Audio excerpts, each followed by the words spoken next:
네, 말씀 보도록 하겠습니다. 오늘 우리가 함께 살펴볼 말씀은 마태복음 6장 24절 말씀입니다. 우리 한 절 말씀이니까요. 네, 다 같이 큰 소리로 함께 읽어보도록 하겠습니다. 마태복음 6장 24절 말씀입니다. 네, 마태복음 6장 24절 말씀 우리 같이 함께 보도록 하겠습니다. 보겠습니다. 시작. 한 사람이 두 주인을 섬기지 못할 것이니 혹 이를 미워하고 저를 사랑하거나 혹 이를 중히 여기고 저를 경히 여김이라. 너희가 하나님과 재물을 겸하여 섬기지 못하느니라. 아멘. 네, 오늘 우리가 살펴볼 주제는 단순한 삶이라는 제목입니다. 그런데 이 주제를 이제 원어에서 그냥 단순한 삶이라고 이제 번역을 했기 때문에 원래 존 스토트가 말하고자 하는 것이 아마 잘 전달이 안 될 수도 있다라고 생각이 들어요. 원래 이 영어 단어가 simplicity라는 단어인데 이 단어가 사실은 그 의미를 찾아보면은 이런 의미를 갖고 있습니다. 단순하다는 표현보다는 소박하다, 간결하다라는 의미를 더 가지고 있습니다. 그래서 이 존 스토트가 말하고 했었던 제자도에 있는 그 태도, 자세를 말하는 simplicity는 오히려 한국말로 번역을 하게 되면은 단순한 삶이라는 의미보다는 소박한 삶이라는 것이 아마 더 맞지 않을까라는 생각을 합니다. 아마 현대를 살아가는 모든 그리스도인들이 제일 많이 훈련받아야 하고 제일 많이 싸워야 될 부분이 바로 이 부분이 아닐까 싶습니다. 바로 이제 소박한 삶이라고 말씀을 드렸을 때 아마 다들 짐작하셨던 것처럼 돈, 재물, 그리고 소유에 대한 이야기들을 우리가 좀 함께 살펴봐야 될 것 같습니다. 오늘 이 소박한 삶이 무엇인지, 그리고 이것이 왜 그리스도의 제자감을 보여주는 것인지를 우리가 함께 좀 생각해보고, 우리가 이 땅을 살아가는 그리스도인, 우리가 예수 그리스도의 제자로 살아가는 우리들이 이 현대 사회를 어떻게 살아가야 되는지를 다시 한번 다짐하고 우리의 마음에 새기는 시간이 되면 좋을 것 같습니다. 오늘 우리가 함께 살펴볼 소박한 삶, 단순한 삶은요, 쉽게 말하자면 바로 이렇게 표현할 수 있을 것 같습니다. 바로 과소비하지 않는 삶을 이야기합니다. 뭐라고요? 과소비하지 않는 삶입니다. 제가 말씀드린 과소비하지 말라는 이야기는 밥 먹지 말라는 이야기가 아니고요, 옷 사지 말라는 이야기가 절대로 아닙니다. 내가 더 누릴 수 있는 것들을 조금 더 줄여서 단순하게 만들어 나가는 것이 예수 그리스도의 제자로서 해야 될 일이라는 이야기이죠. 내가 많은 것들을 더 누리고 싶고 많은 것들을 사고 싶고 많은 것들을 갖고 싶지만 그런 마음을 잠시 내려놓고 포기하면서 내가 단순하게 나의 삶을 만들어가는 것, 소박하게 만들어 나가는 것이 바로 그리스도의 제자가 보여야 될 모습이라는 이야기입니다. 필요 이상의 옷들, 필요 이상의 비싼 물건들, 필요 이상으로 값 나가는 그 물건들을, 어떤 소유들을 줄여나가는 것을 이야기합니다. 필요 이상으로 축제해 놓은 그런 어떤 재물들까지도 사실은 포함을 합니다. 말 그대로 단순하게 만들고 과하기보다는 소박하게 사는 삶을 이야기하죠. 제가 소박한 삶은 방금 전에 예수 그리스도의 제자의 모습이라고 말씀을 드렸습니다.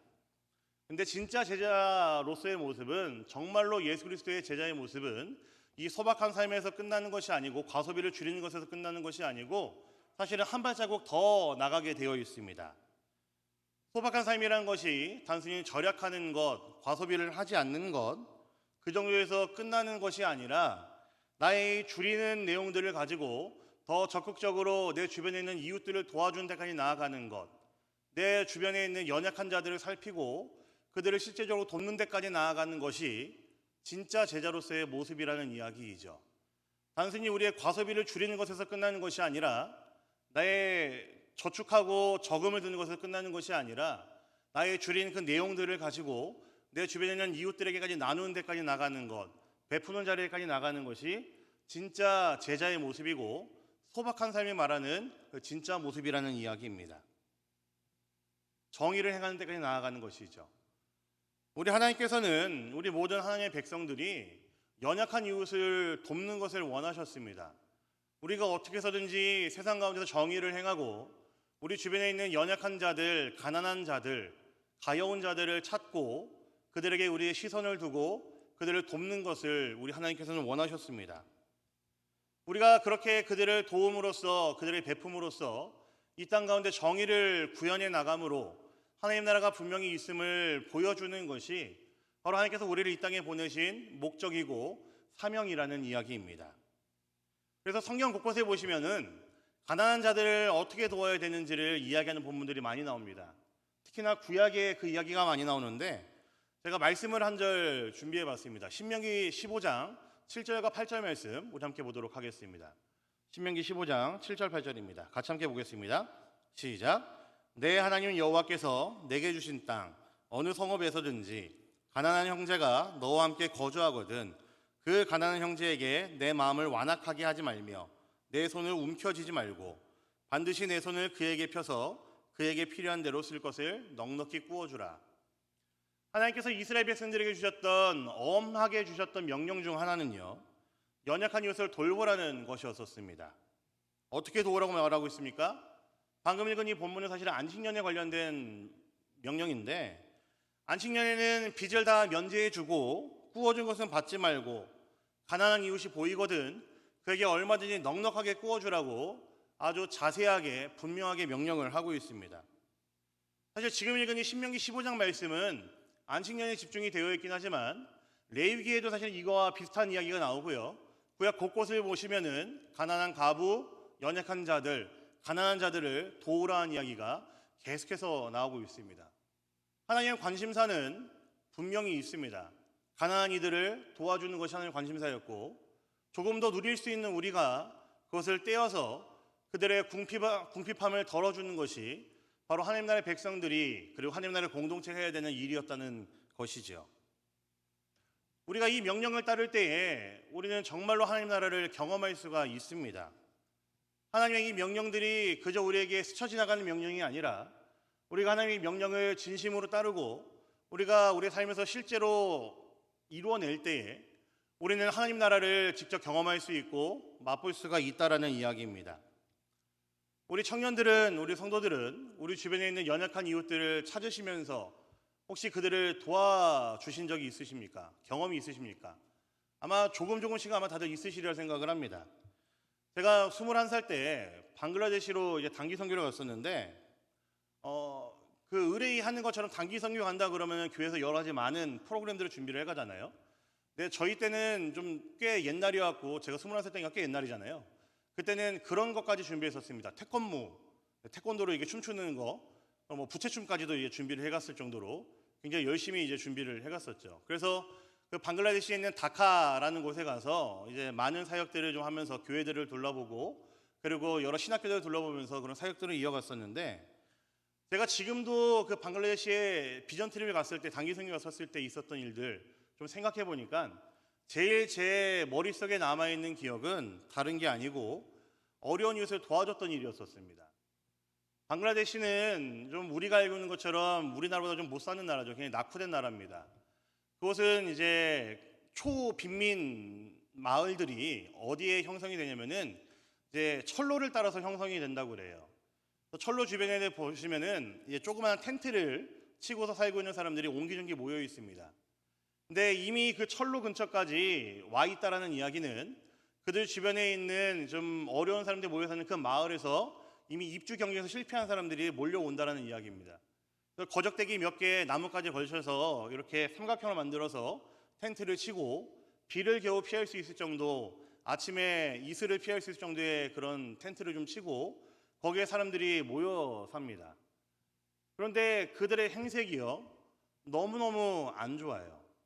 또 이 방글라데시에 저희 단기 선교팀이 했던 여러 가지 사역들이 많이 있었는데 현지 선교사님이 그 중에 한 사역 중으로 이 철로 근처에 있는 빈민 마을을 저희가 이제 방문을 해서 그들에게 빵을 주고 먹을 거를 좀 전달해주는 사역을 좀 넣으셨습니다.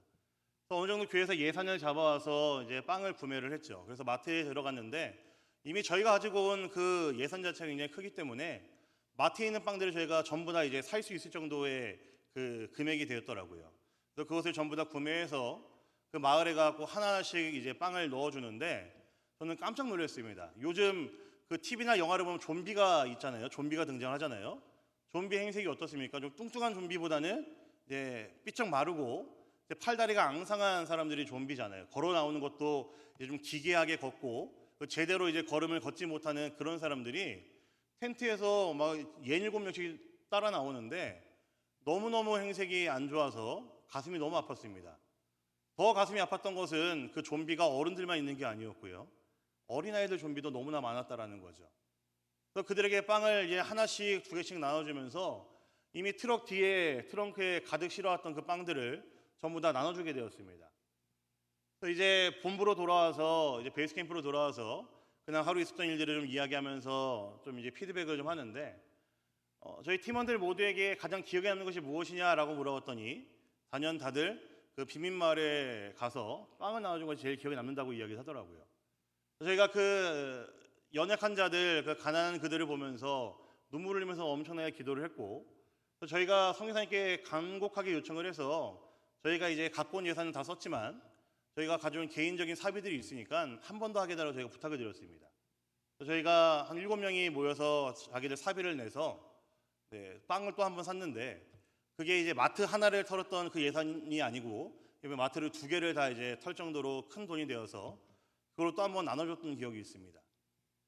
근데 다들 돈을 많이들 갖고 왔더라고요. 왜냐면은 이제 방글라데시에서 한국으로 돌아오려면은 싱가포르 공항을 경유해야 되는데, 싱가포르 공항 가보신 분들 아시겠지만 굉장히 멋있는 공항입니다. 우리나라 인천공항이 아마 싱가포르 공항을 이제 모티브로 만들었다는 이야기도 있을 정도죠. 거기서 이제 다들 기념품을 좀 사고, 이제 여자들의 로망, 면세점에 들려서 뭐 화장품도 사고 향수도 사고 그러려고 했는데, 그동안 정말 다들 이제 다 꺼내놓고 빵을 한 번씩 다 샀습니다. 다들 이제 뭐 선물이라든지 기념품 사갈 돈을 다 털어가지고 그렇게 빵을 사고 나눠줬는데, 그 이튿날 가서 나눠줬는데도 그 사람들이 너무너무 기뻐하고 반가워하고 좋아하더라고요. 아직도 저는 그 기억이 생생합니다. 그들에게 빵을 나눠줬을 때에 그들이 그 기쁘게 받아가던 그 모습이, 아이들이 대여섯 명씩 제 팔에 매달려가지고 빵을 하나 둘씩 받아가던 그 모습이 아직도 생생해요. 근데 그게 힘들고 고됐고 냄새나고 역했던 것이 아니고요, 너무너무 기뻤던 일이었고, 지금도 그때 맡았던 냄새가 눈 감으면 생각이 날 정도로 너무너무 기분 좋은 일이었었습니다. 그래서 그날 저녁에 모여서 다시 한번 피드백을 했는데, 아마 그때는 정말 제가 생각해도 성령께서 임하셨던 것 같아요.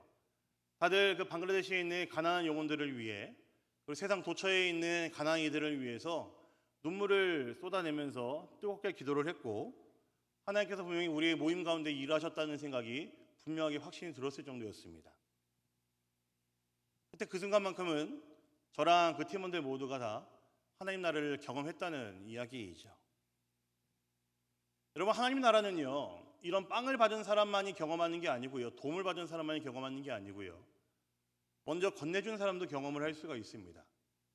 내 것을 포기하고 나눠준 사람도 하나님 나라를 경험할 수가 있습니다. 내가 풍족히 누릴 수 있는 것들을 잠시 포기하고 내려놓으면서까지 내가 가진 것들을 나눠줄 때도 우리는 하나님 나라를 충분히 누릴 수가 있습니다. 하나님께서는 그렇기 때문에 성경 곳곳에다가 가난한 이웃을 위해 나누라고 명령하셨고요, 도우라고 명령을 하신 겁니다. 하나님 나라 공동체가 보여줄 수 있는 가장 분명한 모습이 그들 안에 있는 가난함을 쫓아내는 것이고, 그들 안에 있는 연약한 이웃을 돕는 것이기 때문에 하나님께서는 그 맛을 경험하라고, 그 공동체 안에서 하나님 나라를 경험하라고 그 명령을 주신 것이죠. 이것이 그저 짐으로 다가가는 것이 아니고, 그냥 한 귀로 듣고 한 귀로 흘려버리는 그런 스쳐 지나가는 명령으로 다가가는 것이 아니고, 하나님께서는 진정으로 우리가 그 일을 행할 때에 하나님 나라를 경험하게 하시기 위해서 그 명령을 주신 것입니다.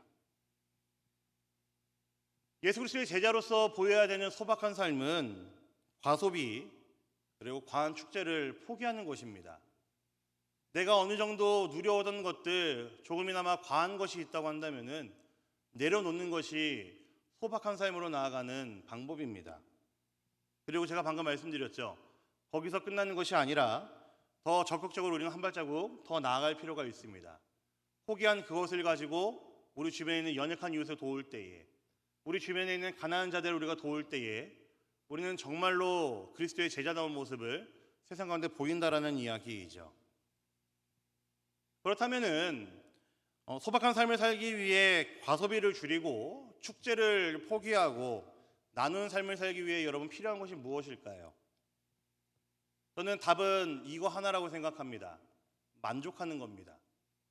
우리가 받은 거에, 누리는 거에 만족하는 것이 우리로 하여금 소박한 삶을 할 수 있는 데까지 이르는 원동력이 되게 하고요. 그 포기하는 것들로 인해서 다른 사람을 돕는 데까지 나아가는 데 이르는 원동력이 되게 합니다. 바꿔 말하면요, 예수 그리스도의 제자는 주신 것에 항상 만족하는 사람이라는 이야기입니다. 그렇기 때문에 연약한 이들을 위해서 기꺼이 나눌 수 있습니다. 내가 갖고 있는 것, 내가 누리는 것, 내가 받은 것에 만족하기 때문에 얼마든지 기꺼이 나눌 수 있는 것이 바로 그리스도의 제자라는 이야기입니다. 여러분, 성경을 보시면은, 신약을 보시면은 예수님이 가르쳐 주신 기도가 있습니다. 알고 계십니까? 예수님이 가르쳐 주신 기도. 우리는 그것을 주기도문이라고 이야기를 하죠. 주가 가르쳐 주신 기도라고 이야기를 합니다. 여러분, 주기도문을 좀 하나하나 좀 살펴보면 좋겠는데, 시간이 안 돼서, 기회가 안 돼서 제가 아직 못하고 있긴 한데요. 주기도문을 보시면은 그때 사용된 하나하나의 단어들, 그리고 한 구절 한 구절들, 그리고 주기도문에 드러나는 하나하나의 간구들이 사실 전부 다 의미가 있는 내용들입니다.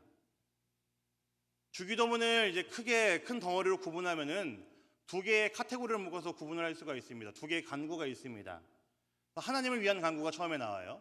하나님의 이름, 나라, 뜻을 위한 간구를 우리가 하죠. 아마 주기도문 여러분 곰곰이 지금 이제 천천히 암송해 보시면 알 수 있을 겁니다. 하나님의 이름과 나라와 뜻을 위한 간구를 우리가 먼저 합니다. 그것을 이제 한 덩어리를 묶어서 하나님을 위한 간구라고 이름 붙일 수 있을 것 같아요. 그리고 그 간구가 끝나고 난 다음에는 무엇을 우리가 하나님께 구하죠? 우리를 위한 간구를 합니다. 우리의 일용할 양식을 위해, 그리고 죄사함을 위해, 그리고 악에서 구함을 소망하면서 우리는 간구를 합니다. 주기도문은 크게 두 가지 덩어리로 구분을 합니다. 하나님을 위한 간구와 그리고 우리를 위한 간구로 구분을 합니다. 우리 예수님께서 기도를 가르치실 때에 하나님만을 위한 기도만 가르치신 것이 아니고 사실 의미를 잘 보시면은 우리를 위해서 기도하게끔 예수님께서는 하셨습니다. 우리의 삶에도 관심이 있으셨다라는 이야기이죠. 근데 여러분 잘 그 순서를 생각해 보시면은 재밌습니다. 예수님께서 하나님을 위한 간구가 끝나고 난 이후에 우리를 위한 간구를 일러주시면서 그 제일 첫 번째로 무엇을 간구하게 하셨죠? 아십니까? 뭐죠? 무슨 양식이죠? 일용할 양식을 간구하게 하셨습니다. 여러분 일용할 양식 그러면 우리에게 선뜻 와닿지 않습니다. 이 단어를 좀 보시면은 이것도 굉장히 독특한 단어입니다. 여기서 말하는 일용할이라는 단어는요, 에피우시오시스라는 단어를 쓰는데 성경에서 딱 한 번 쓰인 단어입니다. 예수님의 주기도문에서만 딱 한 번 쓰인 단어가 바로 일용할이라는 단어예요. 근데 이 단어의 의미가 무엇이냐면 이런 뜻입니다. 생존에 필요한, 그날그날에 맞춘, 적당한, 꼭 알맞은, 합당한 이란 뜻입니다. 그러니까 예수님께서 우리에게 일용할 양식을 구하게 명령하셨다는 것은 무엇이죠? 매일매일 우리가 하나님께 구해야 되는 것은 우리가 주신 것에 만족할 수 있고 주신 것에 감사할 수 있고 그날 하루에 우리의 삶을 연명할 수 있게끔 주신 그 은혜에 만족하는 기도를 우리로 하여금 하게 하셨다는 이야기입니다. 우리가 주기도문에서 하나님 위한 간구를 끝내고 난 다음에 우리를 위한 간구를 이어나갈 때에 제일 먼저 예수님께서 우리로 하여금 하게 하신 기도가 우리가 받은 것들, 누리는 것들에 대한 만족을 위한 간구를 먼저 하셨다는 이야기이죠. 필요 이상으로 더 먹고 싶은 마음들 버리는 간구입니다. 필요 이상으로 내가 더 손에 쥐고 싶어하는 마음을 내려놓게 해달라는 간구이고요. 필요 이상으로 내가 더 손에 쥐고 싶고 안고 싶어하는 것들을 내려놓고 하루하루의 은혜에 만족하게끔 하는 기도가 바로 일용할 양식을 간구하는 기도라는 거죠. 물질에 대한 탐욕을 버리고 소유에 대한 탐욕을 버리게 하는 간구입니다. 그래서 여러분, 예수 그리스도의 제자로 살기를 원하는 우리, 소박한 삶을 살기를 원하는 우리, 내 것을 포기하고 내려놓고 누군가를 도와주며 하나님 나라를 경험하기를 원하는 우리가 제일 먼저 해야 될 것은요, 만족하는 겁니다. 내가 지금 손에 쥐고 있는 것에 만족할 줄 아는 거, 내가 지금 누리고 있는 것에 만족할 줄 아는 거, 내가 지금 영위하고 있는 그 삶 자체에 대해서 매일매일의 삶에 대해서 만족할 줄 알고 기뻐할 줄 아는 것, 이것이 바로 소박한 삶으로 이끌어가는 첫 번째 원동력이라는 이야기입니다. 돈과 재물에 대한 이야기를 이제 자주 하다 보면은 한국교회 안에서 언젠가부터 이슈가 된 단어가 있습니다. 여러분 들어보셨는지 모르겠지만 청부론이라는 단어와 청빈론이라는 단어입니다. 청부는 깨끗한 부자라는 뜻이죠. 우선 부자가 되어서 많은 이제 재물을 갖추고 난 다음에 이걸 가지고 선한 일을 위해 사용하고 사회에 공헌하는 크리스천 부자가 되라는 것이 청부론입니다. 여러분 이게 성경적이지 않다라고 저는 생각을 합니다. 왜냐하면은 이것을 주장하는 사람은 돈이라는 것이 갖고 있는, 재물이라는 것이 갖고 있는 그 무서움을 아직 경험해보지 못한 사람인 것 같습니다. 아무리 바른 신앙이고 물질이 하나님이 주신 축복이라 할지라도 부자가 되려고 한다는 노력 자체가 저는 그렇게 썩 성경적이지 않다라고 저는 생각을 합니다. 그럼 디모데전서 6장 보시면은 사도 바울이 이렇게 우려를 표했습니다. 디모데전서 6장 9절부터 10절 보겠습니다. 같이 보겠습니다. 시작.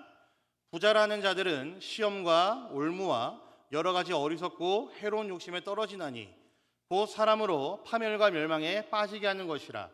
돈을 사랑함이 일만하게 뿌리가 되나니 이것을 탐내는 자들은 미혹을 받아 믿음에서 떠나 많은 근심으로써 자기를 찔렀도다.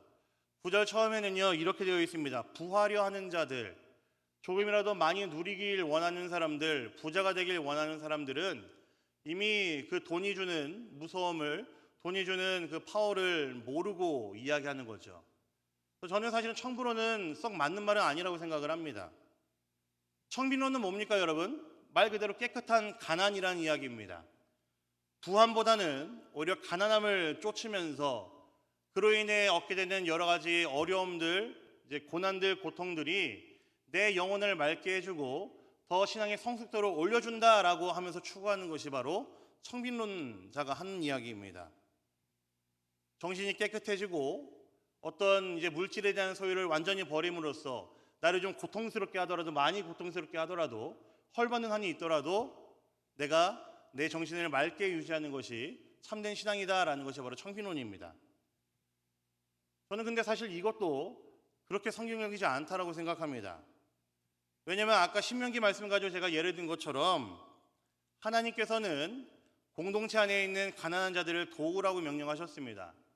가난이라는 것은 죄로 인해 이 땅 안에 들어온 죄의 결과이기 때문에 하나님께서는 가난을 미워하셨습니다. 그래서 우리로 하여금 돕게 하신 것이고 가난을 없애게 하신 것이고 가난을 멀리하게 하신 것이죠.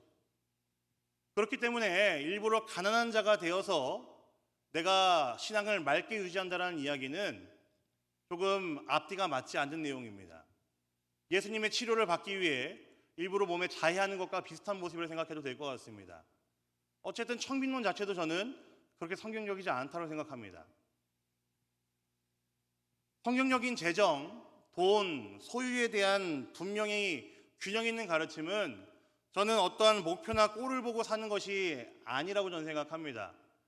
또 청부가 되는 것이 목표라고 한다면은 잘못됐습니다. 청빈이라는 어떤 목표가 내 돈이랑 세상에서 내 돈과 소유의 목표라고 한다면은 그것도 잘못됐습니다. 저는 진짜 이 땅을 살아가는 그리스도인들이 가져야 되는 재정과 돈과 소유에 대한 분명한 자세는요, 우리의 삶 전체가 되어야 된다고 생각을 합니다. 목표가 아니고요, 꼴이 아닙니다. 나의 삶에서 과하게 소비할 수 있는 것들, 과하게 축제하고 있는 것들을 포기하고 내려놓고 나누면서 살아가는 겁니다. 그렇다고 해서 내 삶을 완전히 헐벗게 하는 것이 아닙니다. 왜냐하면 하나님께서는 우리의 삶에도 관심이 있으시기 때문에 그렇죠. 조금 불편함을 감수하고 내가 조금 포기하는 것을 원하시는 거죠. 그리고 그런 내 삶에 만족하는 것이 우리가 이 땅을 살아갈 때 보여야 되는 소박한 삶이라는 이야기입니다. 제가 여러분 앞에 양심선언을 좀 하자면은, 이게 레디컬 디사이플 제자도를 좀 함께 살펴보면서, 그리고 저 스스로 말씀을 좀 묵상하고 이 내용들을 좀 준비하면서, 사실 제가 오늘 여러분들 앞에 나누는 것만큼 저 스스로가 좀 떳떳하지 못하다라고 생각했던 것이 없었습니다. 물론 다 여러분들 앞에 제가 떳떳하게 말할 수 있는 것들은 아니었었지만, 특별히 오늘 이 소박한 삶, 이제 소유에 대한 이야기는 저는 좀 사실 여러분들 앞에 되게 부끄러운 마음을 가지고 좀 전하고 있는 중입니다. 왜냐하면 저도 여전히 과소비를 하거든요. 생각해 보면 여전히 좀 남자들이 의뢰에 그런 것처럼 특히나 좀 이제 신학생들 목사들이 좀 주로 빠지는 이제 함정인데 좋은 전자기기가 나오면은 사고 싶습니다. 어떻게 해서든 이것을 이제 사고 싶고 뭐 빚을 내서라도 좀 사고 싶은 마음이 강력하게 들 때가 많이 있습니다. 아니 많이 있는 게 아니고요. 항상 있는 것 같아요. 저는 더 특히나 그런 것 같습니다. 물론 이제 그렇다고 해서 뭐 계속 뭐 빚을 내서 한다기보다는 전에 있던 것들을 어떻게 또 처분하고 돈 조금 얹어서 사고 있긴 하지만 저 스스로 여러분들 앞에 좀 소박한 삶 살라고 좀 당당하게 떳떳하게 얘기할 수 없을 정도로 저 스스로도 사실은 과소비를 안 하고 사는 사람은 아니라는 생각 때문에 저는 굉장히 좀 부끄러운 마음으로 밤새 좀 고민하면서 말씀을 좀 준비를 했습니다. 여러분 또 한번 생각해 보면요. 목사인 나도 그런데 그렇다면 여러분들은 어떻습니까? 뭐 목사라서 뭐 대단한 사람에서 그런 게 아니고요. 저도 그런데 여러분들은 그럼 어떻습니까? 제가 처음에 말씀드렸던 것처럼 아마 이 시대를 살아가는 그리스도인들을 제일 많이 넘어지게 하는 문제가 바로 이 부분이 아닐까 싶습니다. 돈에 관련된 이야기, 소유에 관련된 이야기, 재물에 관련된 이야기. 이것들 가운데서 내가 그리스도의 제자답게 어떻게 살 것인가, 내가 제자다움을 어떻게 보여야 될 것인가, 이 부분은 항상 이 현대를 살고 있는 그리스도인들, 우리 청년 세대, 저와 같은 사람들을 항상 넘어지게 만드는 문제인 것 같습니다. 세상에서 주인 되려가는 만몬이 하나님을 가리우고 자신이 왕이 되려고 하는 소유라는 이름의 그 만몬이 여전히 우리의 상황과 환경을 지배하면서 우리의 시선을 빼앗기도 하고요. 우리로 하여금 넘어지게 합니다. 소유만 그렇습니까? 돈이라는 녀석이 우리를 그렇게 만들죠. 재물이라는 것이 우리를 그렇게 만들죠. 우리가 제자로서 이 땅을 살아야 되는데 어떻게든 우리의 것을 조금이나마 내려놓고 그 내려놓은 것으로 인해서 우리 주변에 있는 가난한 자들, 연약한 자들을 도와야 되는데 우리의 배를 배부르게 하고 우리의 것을 누리게 하고 우리의 창고에 쌓이게 하는 것을 만족이라고 여기면서 우리의 눈을 가리우고 있다는 거죠. 세상에 있는 만몬이라는 녀석이 그렇게 우리를 몰아갑니다. 그래서 예수님이 이렇게 말씀하신 거죠. 우리 오늘 읽었던 말씀인데요. 마태복음 6장 24절 말씀 다시 한번 읽겠습니다. 같이 함께 보겠습니다. 시작. 한 사람이 두 주인을 섬기지 못할 것이니 혹 이를 미워하고 저를 사랑하거나 혹 이를 중히 여기고 저를 경히 여김이라. 너희가 하나님과 재물을 겸하여 섬기지 못하느니라. 여러분 이 말씀 굉장히 의미 있습니다. 많은 그리스도인들은요 착각합니다. 하나님이랑 같이 이제 저울을 두 개 올려놓고 같이 얼마든지 손에 쥐고 있을 수 있다고 생각을 합니다. 근데 예수님이 우리의 마음을 너무나 잘 알고 계십니다. 말도 안 되는 일이라는 이야기죠. 한 사람이 두 주인을 섬길 수 없다라고 분명히 이야기하십니다. 하나님과 재물을 겸하여 섬길 수가 없다라고 이야기를 하죠. 아무리 소유라는 것이, 돈이라는 것이, 재물이라는 것이 달콤해 보인다 할지라도 우리 그리스도의 제자들은 그것과 하나님을 동시에 섬길 수가 없다라는 이야기입니다. 그리스도의 제자가 되는 길은요, 싸워가는 길입니다. 제가 여러분들 앞에 저의 떳떳하지 못한 이 저의 모습들, 지금도 존재하고 있고 도사리고 있는 이 저의 마음 가운데 있는 만몬에게 빼앗긴 이 모습을 공개하는 것은요, 목사인 저도 자유롭지 못하다는 것을 여러분에게 알려주기 위함입니다. 손가락질은 하지 말아주세요.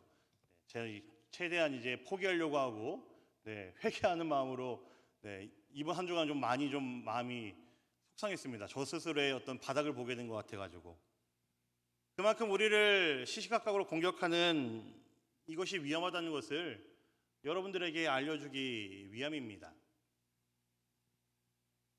매일 우리를 공격하죠. 소유에 대한 문제, 돈에 대한 문제, 재물에 대한 문제는 매일 우리를 공격합니다. 근데 동시에 제가 여러분들 말씀드리고 싶은 것은 우리가 그 만몬이라는 녀석의 공격에 싸우는 것이 우리가 제자가 되는 길이고 우리에게 있는 숙명이라고 운명이라고 한다면은 여러분 그래도 용기 한번 내십시오. 여러분 혼자만 하는 게 아니고요. 아마 모든 그리스도인이 그렇게 싸워가고 있을 겁니다. 동지가 많이 있습니다. 우리는 그 만문과의 싸움에서 이길 수 있는 자들입니다. 소박한 삶을 추구함으로 우리의 과한 소비들, 축제들을 내려놓고 오히려 하나님 나라의 정의가 무엇인지를 세상 가운데 보일 수 있는 것이 바로 저와 여러분들이 할 수 있는 일입니다. 하나님께서는 그것을 우리가 할 수 있기 때문에 할 수 있을 거라는 그 확신을 가지고 하나님께서는 우리를 이 땅에 보내셨고 우리를 교회로 이루게 하셨고 우리로 하여금 그 사명들을 감당하게 하셨습니다. 우리의 과소비를 내려놓는 것에 끝나는 것이 아니라 그것을 가지고 우리 연약한 이웃을 더 돕는 데까지 그들을 살리는 데까지 나아가는 것이 바로 우리가 제자다움을 보일 수 있는 아주 중요한 모습이라는 이야기입니다. 소박한 삶, 우리는 우리의 것을 내려놓음으로 잠시 포기함으로 그리고 그것을 가지고 누군가를 도움으로 보일 수가 있습니다.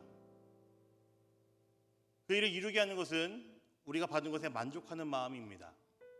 하나님이 나에게 오늘 보신 은혜에 만족할 줄 알고 감사할 수 있는 마음, 나의 생명 오늘로 연장시켜 주심에 감사할 수 있고 만족할 수 있는 마음, 내가 더 많은 것들을 누릴 수 있지만 그 누린 것을 포기함으로 자발적으로 내려놓음으로 그 누릴 수 있는 것을 가지고 누군가를 도울 수 있는 것, 이것이 바로 이 땅을 살아가는 예수 그리스도의 제자된 우리들이 보여야 되는 태도이고 모습이고 자세라는 이야기이죠. 사랑하는 우리 대림교회 청년부 여러분, 여러분들의 삶이 많이 고달프다는 것은 알고 있습니다. 여전히 돈이 주는 문제 때문에, 소유가 주는 문제 때문에, 재물이 주는 문제 때문에 여전히 어려움 가운데 놓여있는 청년들도 덜어 있다는 것을 알고 있습니다. 그래도 여러분 힘내십시오. 우리가 그래도 그리스도의 제자로 부름받았는데 세상에 도사리고 있는 그 만문과의 싸움에서 이겨봐야 되지 않겠습니까? 우리 주님께서는 분명히 우리가 이길 것을 기대하시고, 물론 주님께서 먼저 이기셨기 때문에 가능한 일이지만 우리에게 그 사명을 주셨고 우리를 하여금 이 땅을 살아가게 하셨습니다. 사랑하는 우리 청년들, 매일매일 여러분들이 소박하고 단순한 삶을 살아갈 수 있는 그런 그리스도인이 되기를 간절히 소망합니다. 여러분들의 내려놓음과 여러분들의 포기로 인해 가난한 자들, 연약한 자들이 더욱 풍족해지고 가난이 물러가고 하나님 나라의 정의가 무엇인지를 세상 가운데 보일 수 있는 우리 대림교회 모든 청년들 한 사람 한 사람 되기를 우리 주님의 이름으로 간절히 부탁드립니다. 아멘. 우리 말씀 기억하시면서 이 시간 함께 찬양하겠습니다. 나의 만족과 유익을 위해 우리 함께 찬양하시고 말씀의 내용들을 기억하시면서 결단하고 기도만 나아가는 시간 갖도록 하겠습니다.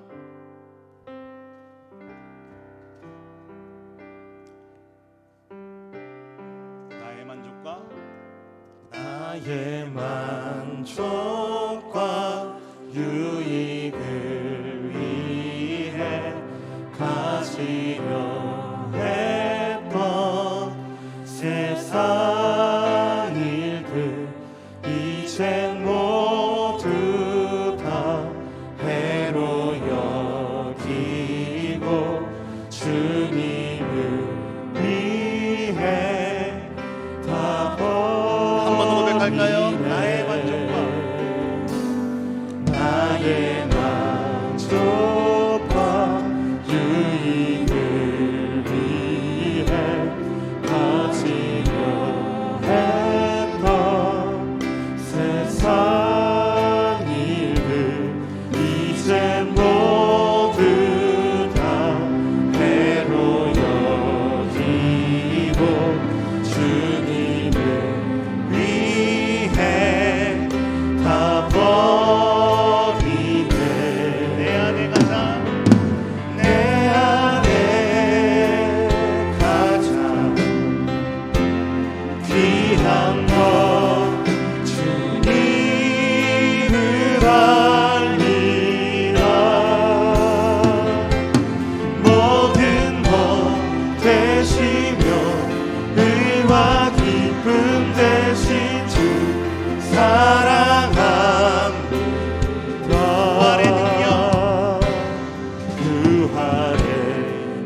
번 더 고백하겠습니다. 나의 만족과 유익을 위해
시간 함께 말씀 교육하면서 기도하겠습니다. 우리가 예수 그리스도의 제자로 이 땅을 살아가는데 과연 우리는 어떤 모습으로 살고 있는지 우리의 모습 한번 돌아보면서 이런 주 앞에 고백하며 나아갈 시간 되길 원합니다. 제자로서의 모습, 제자다움의 모습, 우리가 오늘 살펴본 내용은 소박한 삶이었죠. 단순한 삶입니다. 우리가 더 누릴 수 있는 것, 우리가 더 손에 쥘 수 있는 것들을 어느 정도 포기하고 잠시 불편함을 겪으면서까지 포기하고 그것을 내 주변의 가난한 자를 위해, 연약한 자를 위해 돕는 것, 이것이 바로 소박한 삶을 사는 그리스도인이 해야 되는 모습입니다. 단순히 과소비를 줄이는 것에서 끝나는 것이 아니고요, 그것을 가지고 누군가를 돕는 데까지 나아가는 것, 적극적으로 나아가는 것이 바로 우리의 제자다움을 보이는 모습이라는 이야기입니다. 그 일을 하기 위해서는 우리에게 중요한 것이 있습니다. 반드시 우리 안에 선제되어야 되는 것이 있습니다. 무엇입니까? 만족하는 겁니다.